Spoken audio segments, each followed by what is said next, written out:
But I'm sorry. Go you back. needed you needed to get that in there. Mm-hmm. Okay.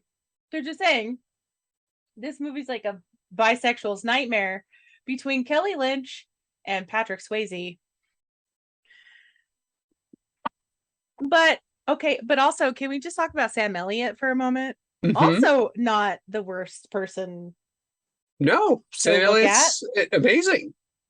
He hasn't aged either, considering this He was movie 100 was years old when this movie came out, too. yes. So, but the foot, you with the foot. I just wanted to, portray the chaos of the double douche, as he says in the movie. Double douche. Oh, this is going splendidly. It is. It is. Yeah. Now, oh man. All right, we have to do an intro, actually. We have to. You can go back and trim this for anything that you might need and want to use. Yeah. Hey, everybody. We're watching Roadhouse this week, and I brought my internet mom back. So let's go and talk about how much we love the beefcake in this. Oh, it's so beefy. This one was my choice. Clearly, we have no idea why. Another movie that got really poor ratings on Rotten Tomatoes, but I don't understand why. Again, very cheesy, very silly, overly gratuitously violent. Dumb violence, though. Right. Like not even like the violence in this movie is like, oh, what if I punched a guy and he exploded? Okay. Okay. But we can go like chronologically through the movie, but we're just going to jump right into the violence. So much of this movie is Patrick Swayze struggling with the fact that he had once killed a person. Hmm. And then at the end of the movie, he just goes on a friggin' rampage. Kills at least 3 people. I think it's 5. Yeah, it's at least 3. It's definitely he's killed a It's bunch of a lot. people. It's a lot of people. And Although technically, he does not kill the last guy. That guy no, is killed by 2 other people he who just showed does. up with shotguns. Yeah, no, he does not And kill then they get hit the in the. big bad guy, Brad Wesley, um, who you just kind of want to punch through the whole movie, but he plays the bad guy very. He's extremely punchable. I've met a lot of people that are extremely punchable. I have to. I like that terminology. Hey, you know what? Some people just need a bricking. You just run up, just brick them. I like that too. Welcome to the bricking hour with Tad and PB. We're drinking whiskey in honor of this being at a bar. Having tended bar in my previous life, I feel a deep-seated connection with this movie. I think in a way that is like I never worked at a bar that was like this chaotic. It wasn't anywhere near this chaotic. Oh, you didn't have pool tables? No, we had pool tables. Oh, I've always heard the pool tables are the best way to have fights. I worked at a lesbian bar. Oh, that's and different. and lesbians don't fight by. I mean, we had a couple of fisticuffs, but it doesn't. They don't like to throw bottles and punch people like in a bar. Okay, I just have to I have to mention that the band is behind the chicken wire for the first like third of this movie, and Yeah. it's like, oh, this is the bar from Blues Brothers. I thought the same thing. And then all of a sudden the chicken wire disappears. Right, because the bar is up and coming and doesn't need it anymore because the cooler's here. Patrick Swayze is going to fix it all, right? Man, I'm really bummed because all of the real beefcake shots of him are right in the middle of the frame. And Mm-hmm. like I couldn't get a good this side. Couldn't get a good beefcake shot. Yeah. When I was looking for a still from the movie, there were several of him doing the, the Tai Chi when he's like more of the meditating, and he's clearly showing us how he gets the anger out Mm-hmm. and keeps himself in shape, which is a very nice shape, by the way. Oh no, Although he's. I mean, look, I got the back. This he's is off this the is the back. best I can Hey, do. But like, man, I'm not gonna say that's a bad shot. Uh, you know, I we hate to see him go, but we like to watch him leave. there's some good ass shots in this movie. There's There's two lots of nakedness. really good Yes. ass shots in this movie. When Dr. Clay no, it's when the bartender, God, what is her name in the movie? You mean Um the waitress? the waitress, I'm sorry, yeah. Yes. Comes to his house and brings him breakfast. Mm-hmm.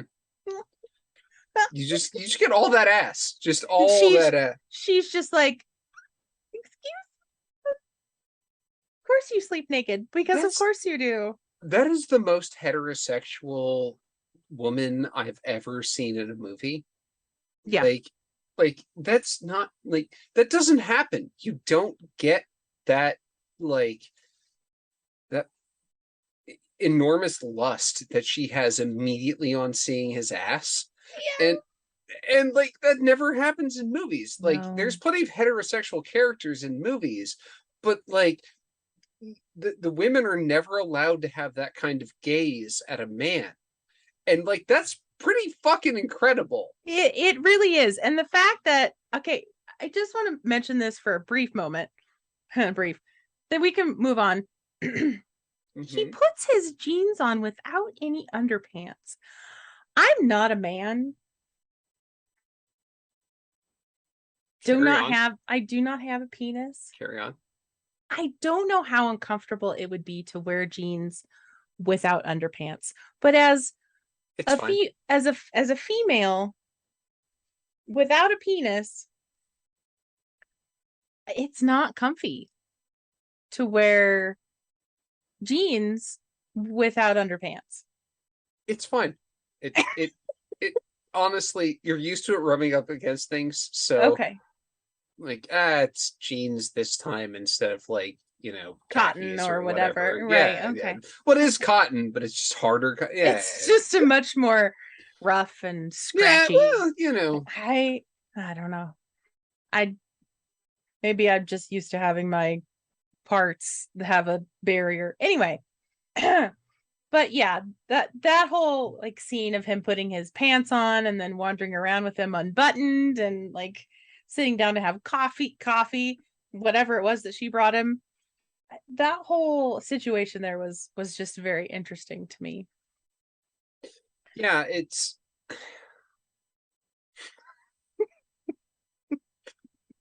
Amongst other scenes in this movie where, like I love how they keep referring to him as small and he's 5'10". It's like right. But if you look at him compared to the other bouncers in this compared to film, the enormous men he's around, yes. it's not a wrong thing to think. But in that regard, I think that's really how they wanted to portray him, was as a small person. But I'm 4 inches taller than him, and like I don't think I've ever felt like, oh, I'm so much bigger than this 5'10" guy. Right. Like I'm 5'10". right. So I don't consider myself short. I mean, even as a woman, I'm considered tall. Mm-hmm. But I don't know. It's a very funny aspect of the movie. I thought you'd be bigger. They really played that into this Oh my movie. god. Just How many very funny. like what there's like 4 or 5 references to it in the movie. Like it's just constantly like, oh, I thought you'd be bigger. Thought It's like bigger. You see how a lot of people no, say that. he can kick your ass. Like look at him. right? And we would not argue with him. Also, his pants are 75 inches long. Like that, his belt is in the place that I would put like a heart rate monitor if I was going on a bike ride. Like, right. But knowing that we are dancing with the mid 80s or the late 80s here, 1989, like this is basically the 90s. The 90s. All of the outfits so Brad Wesley, like all of his like regular like suit pants, he wears like up over his belly button. Mm-hmm. All of the suit pants everybody wears, they're up like high-waisted. This is the era of the mom jean waist that everybody wore. Oh, mom jeans means a different thing now. Okay. Just saying. I'm just making reference to the place that upon one would wear the jean height too. Mom jeans means like below the hips now. Like I am a mother. Because those are moms. Speaking as a mother, I doth protest the mom jean underneath any part of my fupa, because I'm sorry, but that part of my body does not need to be seen by the public, nor is it comfortable to be worn outside of clothing. Not that I have any sort of shame for my body, but it's just a comfort thing. I'm so tickled by everybody wearing their pants way above their belly button. Right? It's like up here. Yeah. Pretty much up here. So like the costumes in this movie, like spot on. His weird like his weird fucking like karate shirt that he wears half the time, like what do you is that a gi? Are you wearing a gi but like tucked into your pants? I think that's what it's supposed to be. And I think what's interesting about that is the times that he wears it. It's like after he's like either been like working out or like in his like down times, or like it's supposed to signify when he's like not necessarily on shift. Mm-hmm. It's very, very strange. Yeah, it's off shift gi. Right. And it just was funny to me how they kind of like with the costume changes would really give you that feeling of where the costumes were going, or where we were in the day and time. And I will say though, I think my favorite character in this whole movie has to be Red Webster. Oh, interesting. Dr. Clay's uncle. Mm-hmm. The across from the Double Deuce. Mm-hmm. The like what is it, a car parts? Yeah, it's an auto parts store, something like that. It's a Napa. Mm-hmm. Right. Red's Napa. The big hat on top of the truck. Like right. Mostly because it's the no nonsense, I'm not going to give a shit about anyone or anything, and really Brad Wesley can go, jump into his own lake sort of scenario.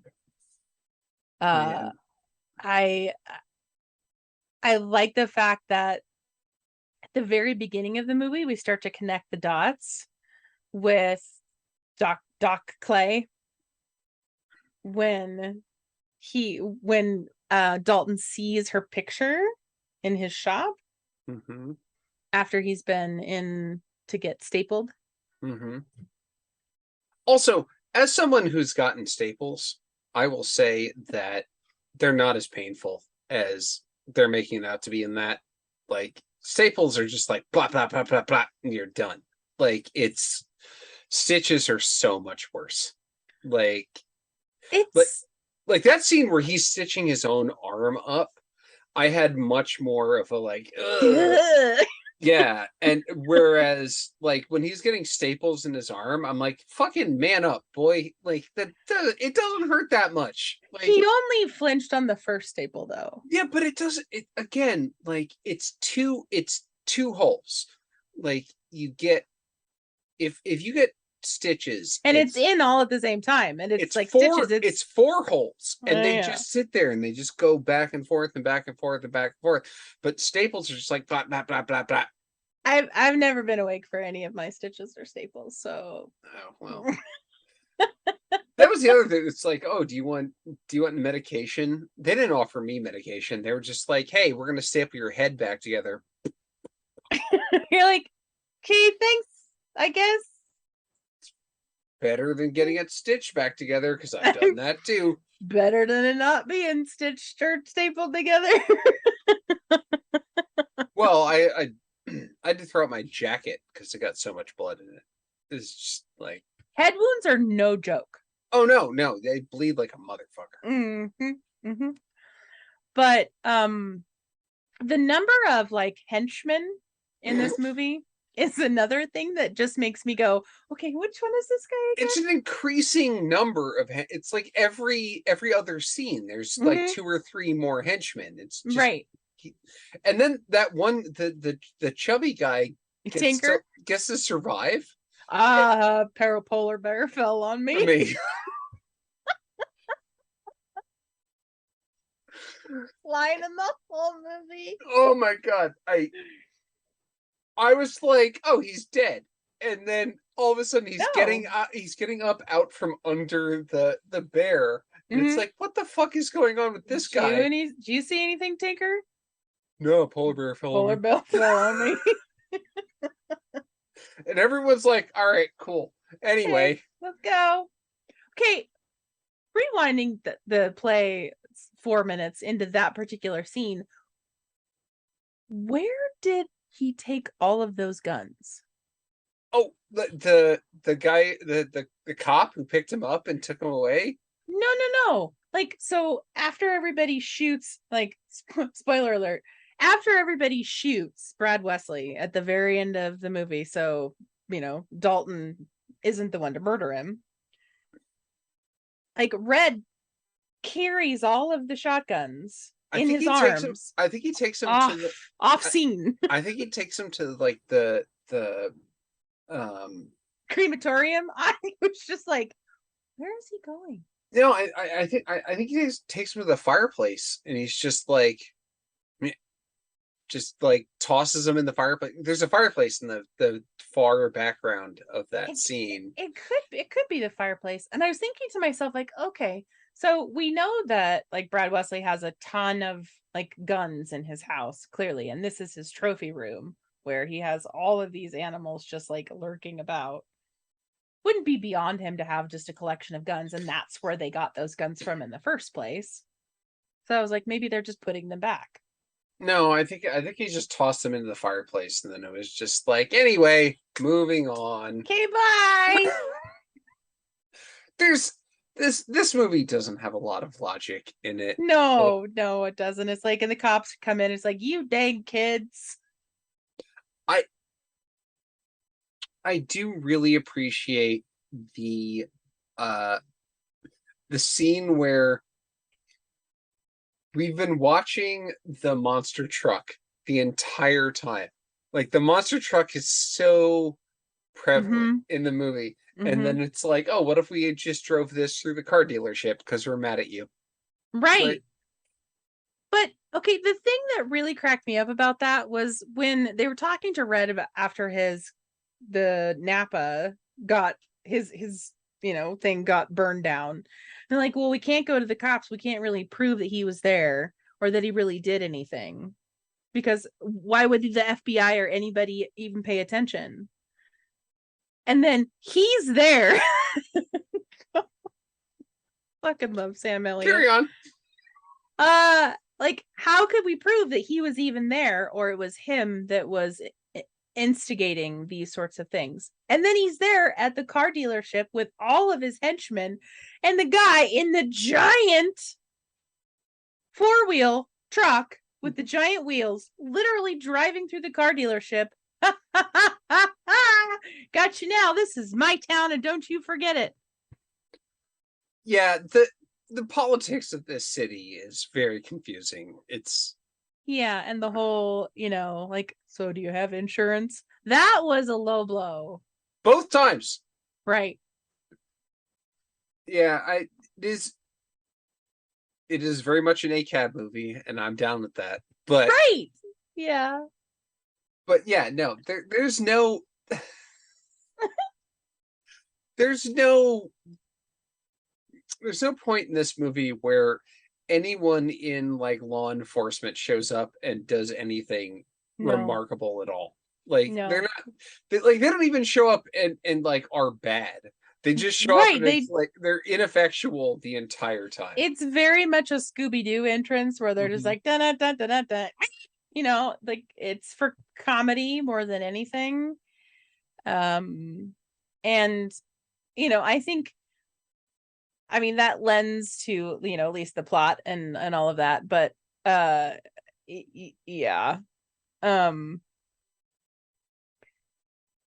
Yeah, it's very much like, oh, the cops are here. I guess I should pretend that I didn't do the thing I did in public 20 seconds ago. Right. Or like, I know this is in like late 80s, early 90s, but police still had the ability to dust for fingerprints and investigate crimes and Not outside of Kansas City, it turns out. right. I've been outside of Kansas City, and I can tell you that's probably true. That's the case. Oh my goodness. But yeah, the henchmen, the numerous number of henchmen is one very comedic part of this movie. The other part that I just want to call out is we were speaking earlier about the thirst trap that is Kelly Lynch. Mm-hmm. I'm just so not opposed to watching all of the parts that are Kelly Lynch because I'm fine with it. She goes from, and I almost wore my like super big rimmed Kelly Lynch doctor glasses just as a gag because when she's the doctor, right? Mm-hmm. She's wearing these huge nerdy glasses, right? Yeah, I was down for that. And then she comes to the bar and her hair's all teased out and she's wearing the super like, like she's like a picnic table in that dress. I was like, where'd your glasses go? Why all of a sudden aren't you the she nerdy, found contact lenses, obviously. She said the nerdy doctor. And then to the rest of the movie, all of a sudden she's cute and sexy. It's just for that split moment in the hospital that she's nerdy Dr. Clay. Do you know about Bill Murray's thing with this movie? I do not. Okay. So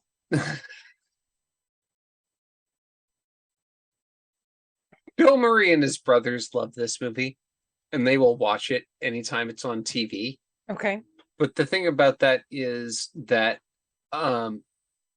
they also are friends with Mitch Glazer, who is Kelly Lynch's husband. Oh no. And every time this movie is on, one of them will call him. Oh no. To quote, every time Roadhouse is on, he or one of his idiot brothers are watching TV, and they're always watching TV. One of them calls my husband and says, in a reasonable approximation of Carl Spakler, Kelly's having sex with Patrick Swayze right now. They're doing it. They're throwing it back against the rocks, away from the receiver. What? Oh God, Mitch. He was just walking away from the door in the set, and he said one time Bill called him from Russia. Wow, you can watch Roadhouse in Russia. I'm surprised. Well, you could back then. But that's true. Maybe not now.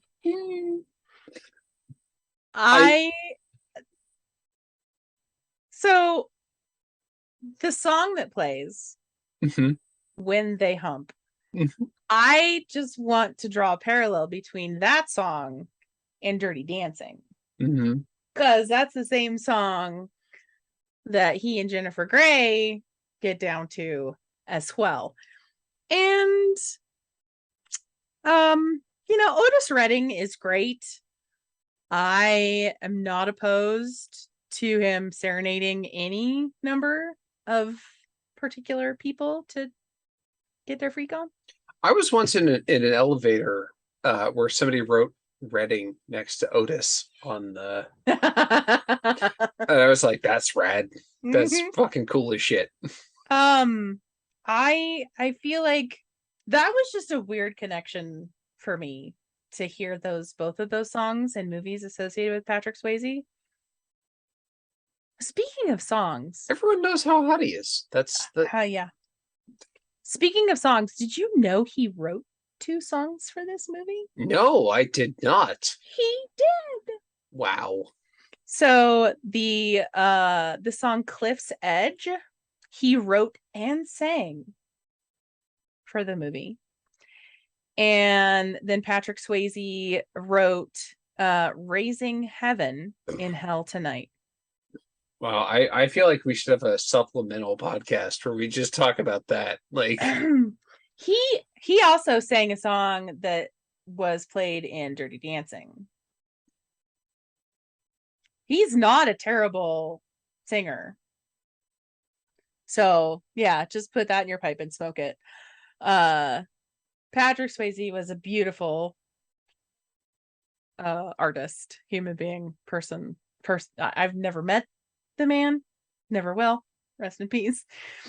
I really think that was a very fun part of this movie. Also, Jeff Healey Band. Also, oh my god, fucking amazing. Oh my god, there's so many times this movie where I'm like, you guys are narrating this movie through your song, and I'm not upset about it. God damn, I love the part where he goes up to the bar after the big fight has happened, and the singer is just sitting there, and he's talking to the lady, and it's just like, oh, cool, yeah, some lady wants to talk to the guy who's the singer in the band, even though he's blind. It's fine, like. And Swayze's just like, hey, I gotta tell you that this thing happened. Anyway, I'm gonna go. So, right. But yes, the Jeff Healey Band. So much. They're Canadian too. Did you know that? No. Yeah. That makes sense though. Right? They're so nice. Right. Blind guy playing on the stage, getting bottles thrown at his face, and he's like, "It's cool. It's cool. It's cool." How many bottles get thrown at this dude too? So many. Like so many. It's also, why did the bottles break when they hit the chicken wire? That's not how things work. It would have just bounced up. You wouldn't think so. I mean, I kind of want to like science this out, and test it. It sounds like we need to do 2 supplemental podcasts.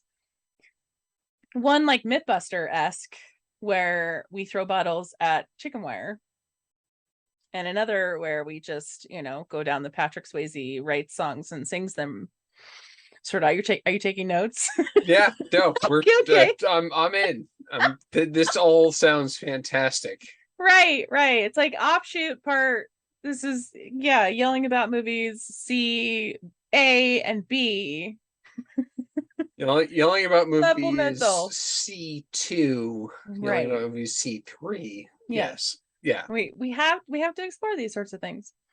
Wait, aren't you starting your own podcast? I am. I am working with a very, very dear friend of mine, and we are going to be starting a podcast, likely recording next week. And we're going to be talking a lot about the struggles of what it is to just live life and be a single mom and do the things that you do. The podcast is called The Struggle Bus. But we will eventually be sort of branching out. I'll be doing a lot of supplemental things on that podcast as well, in between publishing those podcasts. So yeah, I'm struggling to find things to do creatively myself to sort of keep my I don't know, head above water sort of thing rather than just surviving. So Well, surviving is hard, so yeah. But thriving and not just, surviving. And I feel like I constantly put my energy into everyone else's creative endeavors. I do. Goodbye then. No, like this is fun for me. Like this fuels me in a way that I don't know that you truly understand how fun this is for me. Mostly because it's like it's time that not only am I socializing, but I'm getting to like work my brain and be nerdy and talk about something in an analytical way. Patrick Swayze. Who hates talking about Patrick Swayze and Kelly Lynch and Sam Elliott? Several things in this movie we're not going to complain about. I don't have a bisexual flag, but if I did, right here. There, you can edit it in later. Yeah. Boop. I do really enjoy doing these. But I'm also editing Steve's YouTube videos. So it's like doing those like creative things for other people. Like, it helps me to keep my mind going and doing other things for other people, but I forget to stop and do those things for myself too. Oh, you should do those things for yourself. I'm trying. Yeah. So yeah, the struggle bus is coming, but I'd want to make it more than just about the struggle. I want to make it about trying to, uplift and focus on the positive too, but not in that toxic positivity way. That's just like positive vibes only. Like, fuck that. You can take your positive vibes only and roll it up really tightly and shove it up your ass. I said it. I'm not saying she's wrong. That's all there is to it. I appreciate people who try to be positive. I love that about most people. They really try to be positive. And there's a lot of people who that positivity is not working. Well, and it's not real. Right. And when we look at social media and we look at things that people put out there into the world on either twitter.com or Instagram or anywhere else, we're putting on a facade. We're putting out that fakeness out into the world. And if we can, and that's really what the struggle bus is about. It's putting out that realness and giving that face to a shared experience of, I wasn't told this, so I'm sharing it with you. So you can have more information to fuel your experience so you don't feel so alone. And that's what I'm hoping it becomes in the long term, is to just be that place for people. So anyway, back to Patrick Swayze and Kelly Lynch. Back to these dope asses. Right?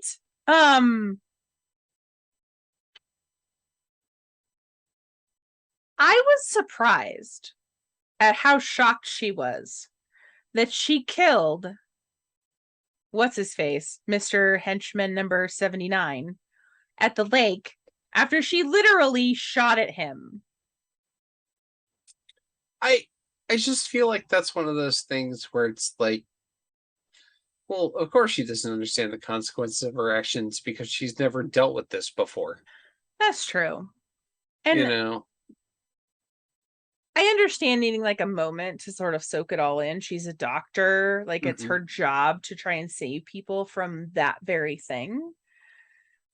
But Hippocrates, of course. Right. Do no harm or cause no harm, whatever it is. I was just very, I don't know, I was kind of offended. That it was not like, are you okay? Or Like, she was trying to convince him not moments ago to stay and stick around, and you don't have to leave. But here she is, like, so offended that he, like, not only was she running towards him. Yeah, the violence in don't this know. movie is It's so crazy. it's weird. It's very weird violence. It's just like That fight scene is, like, I think the first time where there's, like, the roundhouse kicks and, like, the super crazy, like, show off moves. Like, there's a lot of bar fight scenes where there's, like, punches and kicks and, like, you know, I'm gonna break your kneecaps guys and, getting like, thrown. right. But that fight scene, Yeah, and it's interesting too because in the very beginning he's like, "You fucking break someone's knee, and that's the end of that."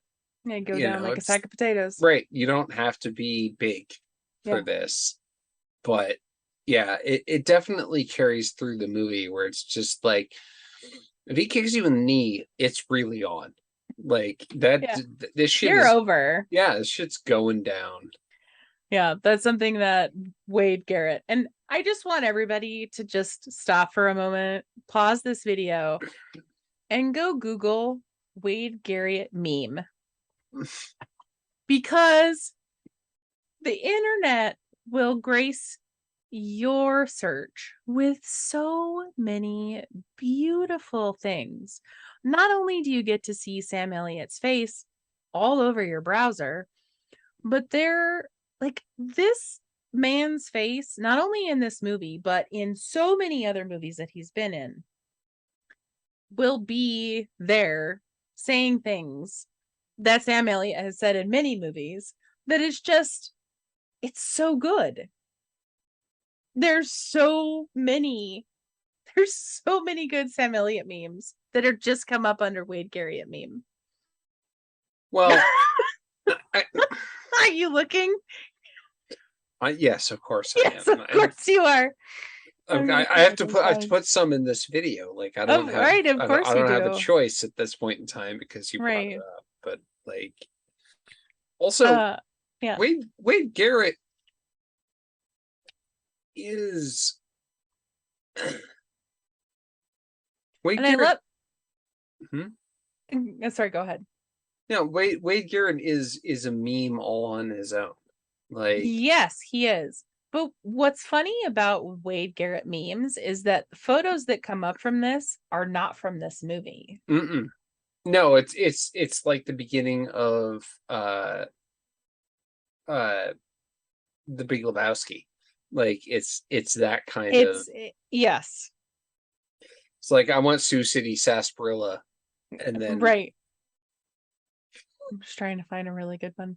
Um, the other, what was I gonna, what else was I gonna say? I had a thought in my brain and it has completely escaped.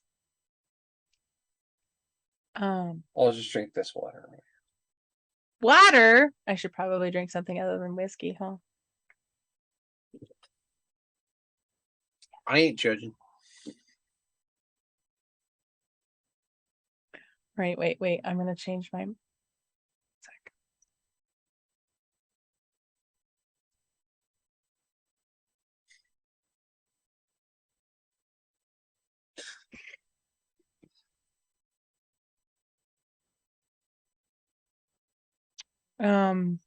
So yes, there are a million good Wade Garrett memes out there. Or just a Sam Elliott meme also works. The in general, like, feeling that people get from Sam Elliott or Wade Garrett or really any of the other movies that he's been in, not only the background that you have right now, because it's fucking priceless. That man has So good. such So a good. good face. It's so good. I'll never be this attractive. Like I look at that hair. Like fucking look at that hair. I know. Look at it. Look at it. Man. God damn it. He dies really well too. Like, It's like, and okay, so we could talk for a minute about how heartbreaking, oh my goodness, it is for him in this moment. Because he thinks he's figured it out, right? It's kind of like in our previous episode when, in The Punisher, where he's like tricked him into thinking that his best friend has slept with his wife, and then he kills him, like pulling tricks on somebody. Like he's tricked him into thinking that he's told him he's lucky, like, okay, I can leave you here, I need to go find the doc because she's the one that's going to get killed. Okay, I've been bamboozled, I'm leaving you here, it and now I was come, Tails. right, I come back and you're dead. Like, and I really think, like, if we're doing like super deep character saturation moment, as a person who was a musical theater major,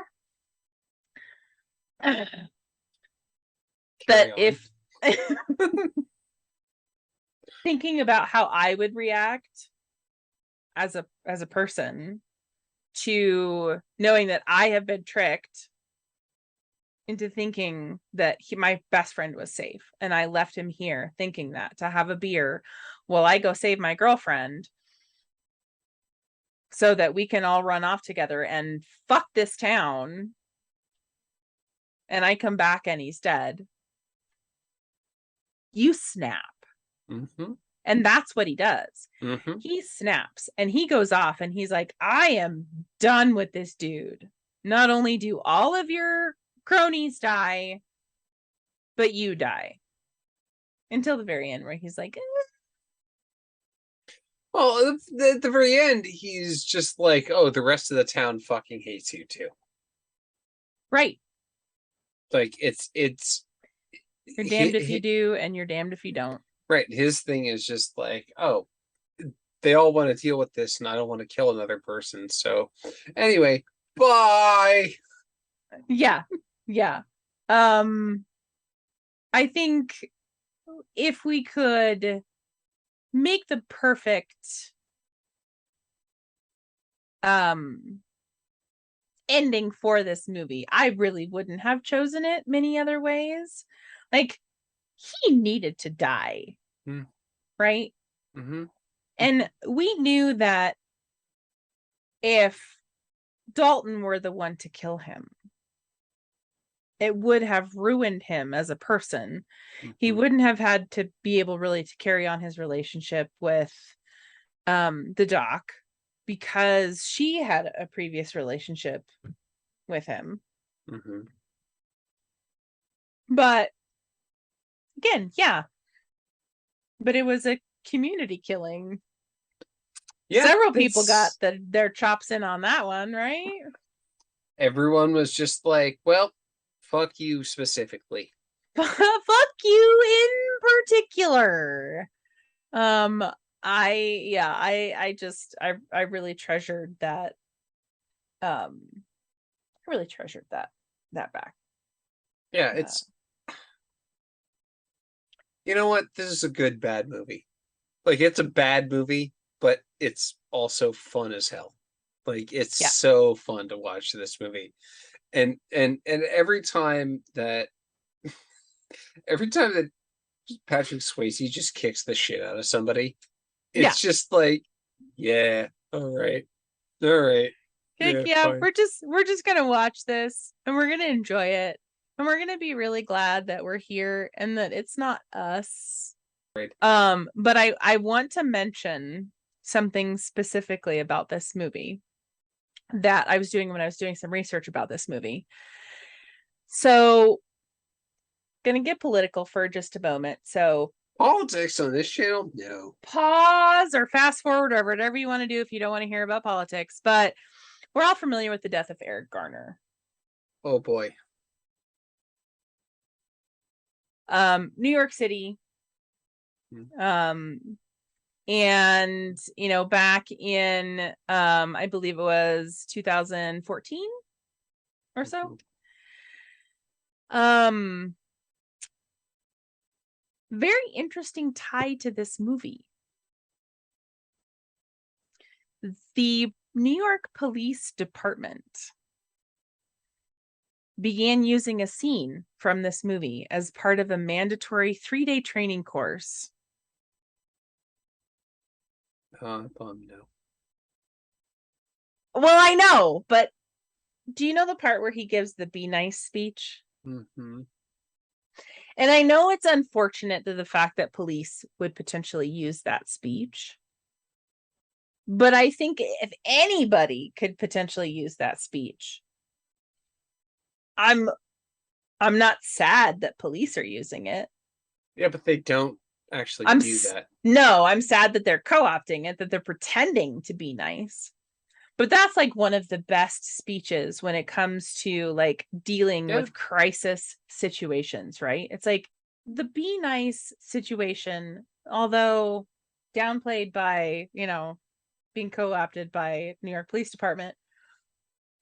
I really love this just as an idea of just basically how to live life. And though I don't necessarily agree with being nice all the time, because I live by the ideology of be kind, not nice. You don't deserve my niceness. Ever. I will always treat you with kindness. Because human beings deserve kindness. If you need help with your groceries to your car, if I need to let you into traffic, that's kindness, right? Niceness is, oh, hi, Marcy. How are ya? How's the kids? What's going on tomorrow? Are you having your are you going to the bake sale on Friday? Oh yeah, okay, me too. I'll see you on Friday. Okay, bye. That's being nice. I don't have time for that. Okay? I don't have time for nice, but I have time to be kind because every human being deserves kindness. That's just, as being human beings, that's what we should do. When it comes to working in customer service, I don't work in customer service anymore. I did for a year and a half. I had to be nice in my customer service job. I think this is all getting cut out. Fucking murdered me. I think we're done. Yeah.